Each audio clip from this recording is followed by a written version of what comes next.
ప్రియులారా, ఈరోజు సాయంకాలము దేవుని సన్నిధికి వచ్చిన మీకందరికీ పేరు పేరున నా వందనాలు. ఈరోజు మన ప్రసంగము చిక్కుడుకాయ కూర కోసము చిక్కుల్లో పడ్డ ఏశావు, తాత్కాలిక తృప్తి శాశ్వత నష్టమా. ప్రియమైన సోదరీమణులారా, మన జీవితంలో ఎన్నోసార్లు చిన్న చిన్న కోరికలు, క్షణికావేశాలు మన భవిష్యత్తును తారుమారు చేస్తాయని మీకు తెలుసా? బైబిల్లో ఒక వ్యక్తి కడుపు నింపుకోవడానికి ఒక కప్పు చిక్కుడుకాయ కూర కోసం తన జీవితంలోనే అత్యంత విలువైన దానిని అమ్మి చిక్కుల్లో పడ్డాడు. ఆ కథే ఏశావు కథ. ఈరోజు మనము చిక్కుడుకాయ కూర కోసము చిక్కుల్లో పడ్డ ఏశావు నుండి 3 ముఖ్యమైన పాఠాలు నేర్చుకుందాము. బైబిల్ పాఠం ఆదికాండము 25, 29 నుంచి 34 వరకు. ఇస్సాకు కుమారులైన ఏశావు, యాకోబుల వృత్తాంతం ఇది. ఒకనాడు యాకోబు చిక్కుడుకాయల కూర వండుచుండగా ఏశావు అడవి నుండి అప్పుడే వచ్చాడు. ఏశావు యాకోబుతో, ఆ ఎర్రదైన ఆ చిక్కుడుకాయల కూర కొంచెము దయచేసి నన్ను తిననిమ్ము అని అనెను. అందుకు యాకోబు, ముందు నీ జ్యేష్ఠత్వపు అప్పును నాకు అమ్ముము అనెను. అప్పుడు ఏశావు, నేను చచ్చిపోతునేమో, నేను ఈ చిక్కుడుకాయ కూర తినకపోతే చచ్చిపోతానేమో, నాకు ఈ జ్యేష్ఠత్వపు హక్కు ఎందుకు అనెను. అందుకు యాకోబు, నీ జ్యేష్ఠత్వపు హక్కును నాకు అమ్మివేతునని నాకు ఈ దినమున ప్రమాణము చేయుము అనెను. అప్పుడు అతడు ప్రమాణము చేసి తన జ్యేష్ఠత్వపు హక్కును యాకోబునకు అమ్మివేశను. తరువాత యాకోబు యోసేపుకు రొట్టెను, చిక్కుడుకాయల కూరను ఇచ్చెను. అతడు తిని త్రాగి లేచి వెళ్ళిపోయాను. అట్లు ఏశావు తన జ్యేష్ఠత్వమును తృణీకరించెను. ప్రియులారా, ప్రసంగం యొక్క ముఖ్య అంశములు: 1.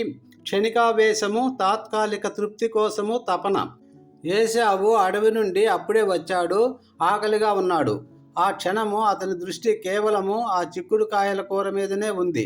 జ్యేష్ఠత్వపు హక్కు ఎంత విలువైందో, భవిష్యత్తులో దానివల్ల వచ్చే ఆశీర్వాదాలు ఏమిటో అతడు కనీసం ఆలోచించను కూడా లేదు. నేను చచ్చిపోదునే, నాకు ఈ జ్యేష్ఠత్వపు హక్కు ఎందుకు అని అన్నాడు. ఇది మన జీవితంలో కూడా జరుగుతుంది. ఒక చిన్న కథ చూద్దాం.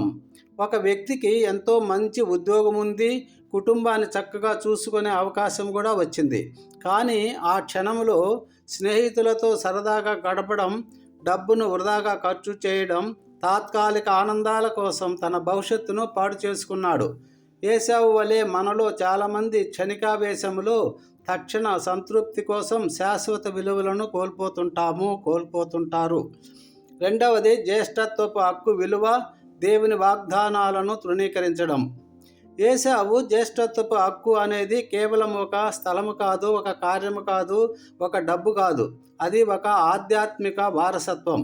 దాని ద్వారా దేవుని ఆశీర్వాదాలు, అబ్రహాముకు చేసిన వాగ్దానాలు, సంతానం, దేశం, ఆశీర్వాదం అతనికి సంక్రమించాలి. కానీ ఏశావు దానిని తృణీకరించెను. అతడు దేవుని వాగ్దానాల విలువను గుర్తించలేకపోయాడు. ప్రియులారా, మన జీవితంలో కూడా దేవుడు మనకు ఎన్నో విలువైన ఆశీర్వాదాలు, అవకాశాలు ఇస్తాడు. ఆయన వాక్యము ద్వారా, ప్రార్థన ద్వారా మనకు మార్గాలను చూపిస్తూ ఉంటాడు. కానీ మనము వాటిని నిర్లక్ష్యం చేసి ఈ లోకపు తాత్కాలిక విషయాలకు ఎక్కువ ప్రాధాన్యత ఇస్తూ ఉంటాం. ప్రపంచం మొత్తం సంపాదించినా తన ఆత్మను పోగొట్టుకుంటే ఏం ప్రయోజనం? మార్కు సువార్త 8:36 అన్న యేసు మాటలు ఇక్కడ గుర్తుకు వస్తాయి కదా. 3. పరిణామాలు, కన్నీళ్లతో వెదికినా దొరకని పశ్చాత్తాపం. హెబ్రీయులు 12:16-17 వరకు. ఏశావు తన జ్యేష్ఠత్వపు హక్కును అమ్మివేసిన తర్వాత కొన్నాళ్లకు తన తండ్రి ఇస్సాకు ఆశీర్వదించే సమయం వచ్చినప్పుడు జ్యేష్ఠత్వపు ఆశీర్వాదం పోగొట్టుకున్నాడని తెలుసుకొని ఎంతగానో ఎలుగెత్తి ఏడ్చాడు. ఆదికాండము 27:38. కానీ అది తిరిగి రాలేదు.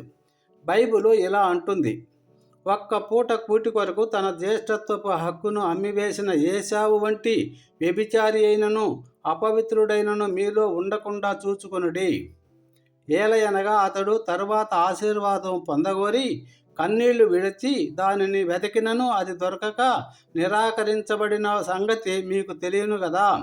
మనము చేసిన తప్పులకు, తాత్కాలిక ఆనందాల కోసం కోల్పోయిన వాటికి కన్నీరు పెట్టినా కొన్నిసార్లు అది తిరిగి రాదు మిత్రమా. కాబట్టి మనం ఈరోజు తీసుకునే ప్రతి నిర్ణయం పట్ల జాగ్రత్తగా ఉండాలి. ముగింపు: ప్రియమైన వారలారా, ఏశావు కథ మనకు ఒక బలమైన హెచ్చరిక. క్షణికావేశములు, తక్షణ తృప్తి కోసం మనం ఎప్పుడూ దేవుని వాగ్దానాలను, మన విలువైన భవిష్యత్తును తృణీకరించకూడదు. ఈరోజు మీరు ఎదుర్కొంటున్న ఆకలి ఏమిటి? అది డబ్బు ఆకలి కావచ్చు, పేరు ప్రఖ్యాతుల ఆకలి కావచ్చు, లేదా ఏదైనా తాత్కాలిక కోరిక కావచ్చు. దానికోసం మీ ఆత్మీయ జీవితాన్ని, మీ భవిష్యత్తు ఆశీర్వాదాలను పణంగా పెడుతున్నారా?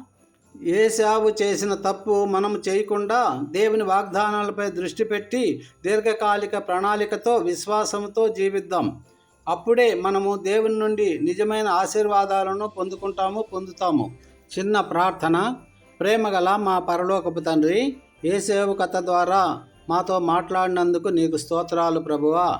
మా జీవితాల్లో క్షణికావేశములు, తప్పు నిర్ణయాలు తీసుకోకుండా మమ్మల్ని కాపాడండి. తాత్కాలిక ఆనందాల కోసం నీ వాగ్దానాలను తృణీకరించకుండా దీర్ఘకాలికంగా నీ చిత్తాన్ని నెరవేర్చడానికి మాకు జ్ఞానాన్ని ప్రసాదించండి. నీ ఆశీర్వాదాలు మా భవిష్యత్తు విలువలను గుర్తించేలా మా కళ్ళను తెరవండి ప్రభువా. యేసుక్రీస్తు పరిశుద్ధ నామములో అడిగి వేడుకుంటున్నాము తండ్రి. Amen. Amen. Thank you Jesus.